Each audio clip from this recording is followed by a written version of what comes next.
Hey guys, so Lord here, back again with another review, and today we'll be taking a look at the NECA Toys 8-inch retro cloth Elvira, the Mistress of the Dark. Now before we get into it here, let's first take a look-see at both the front and the back of the packaging. So without further ado, let's get into it. Now before we get into the meat and taters of this review, the Mistress of the Dark does come with a alternate head sculpt featuring a more smiley face. Very nice likeness to Cassandra Peterson on not just this head sculpt, but the one she is currently rocking.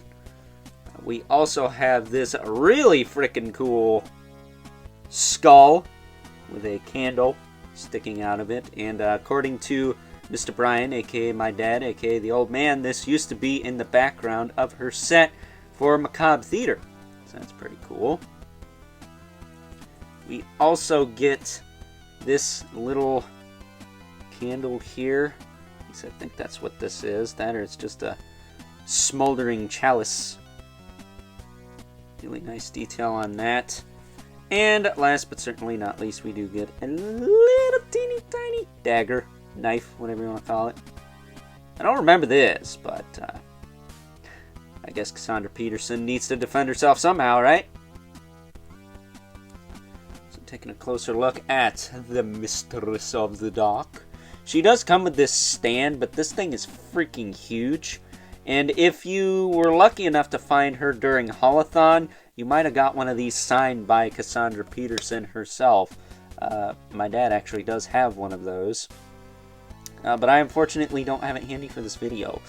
Otherwise, I would show it to you guys.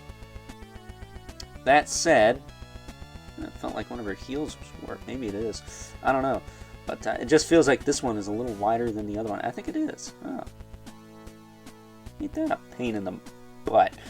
But at any rate, taking a closer look at Miss Cassandra Peterson here. Or Mrs., I guess. As far as articulation goes, her head is on a double ball peg. I'm going to try not to get her boobs to flop out. She doesn't have any nipples under there, but I don't want to get flagged, dude. That said, you can tilt side to side. You can look up and down. All that good stuff. Her shoulders do go out to the side. Go back down. They rotate forward and back a little bit. She's got bicep swivel. I think she has double jointed elbows. Yes, she does. She also has a swivel in the wrist with a hinge, which works out really well. She does have a diaphragm joint, but it's mostly a swivel. Mostly, she does get a little bit of tilt out of that, but not a ton. Nice little leather belt there. She has a really nice outfit. This kind of, what do you want to call it?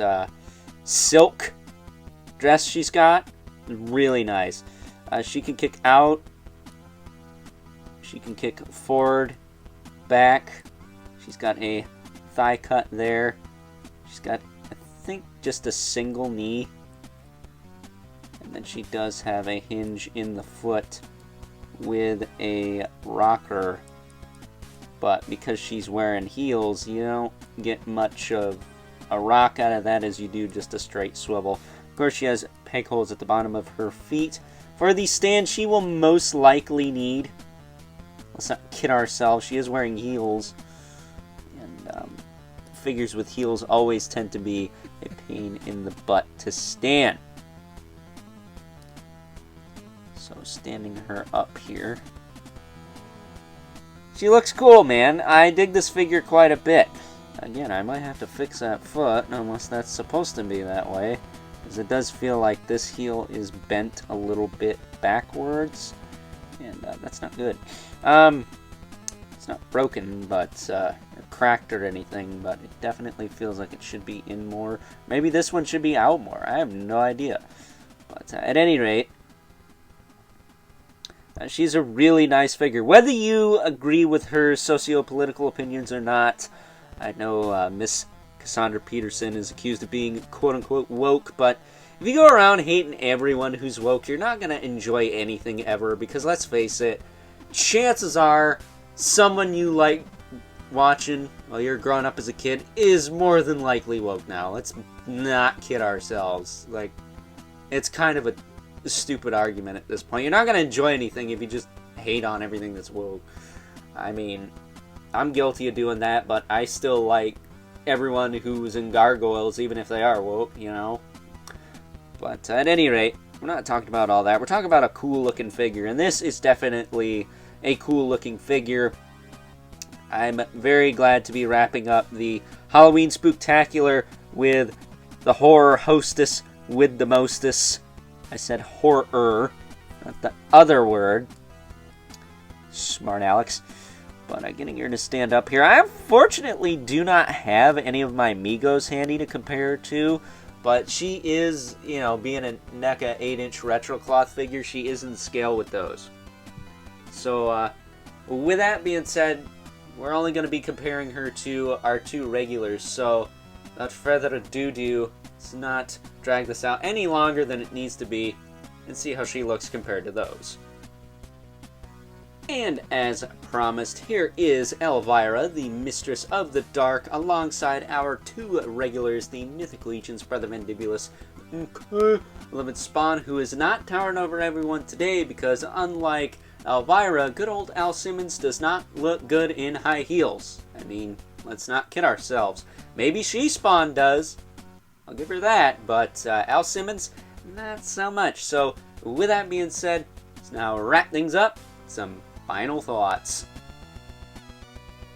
Overall, and if you're at all a fan of good old Elvira here, or a fan of horror in terms of the genre of film or otherwise, I think this is a definite must-have for you, because Elvira, for those of you who don't know, is the horror hostess with the mostest, and despite some of the controversy and socio-political views of Mrs. Cassandra Peterson, I think this is a really awesome figure. Despite all of that, I think NECA did a kick-butt job with this release, and if you're a fan of this 8-inch retro line, I think she will fit in quite well with any figures you have in this scale.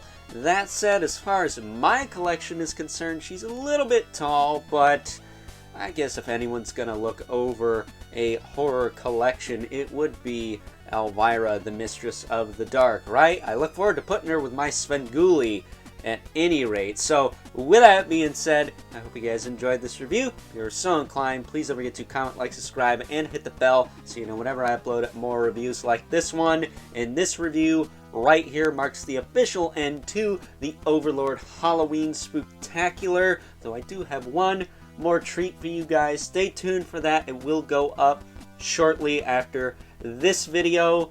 I hope you guys are looking forward to it. I know I am. It's something different for the channel, and something different is always a good thing, right? Maybe not, but in this case it is.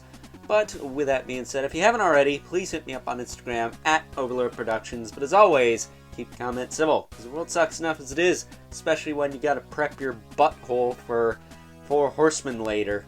I know I do. And until next time, I'll catch you guys later.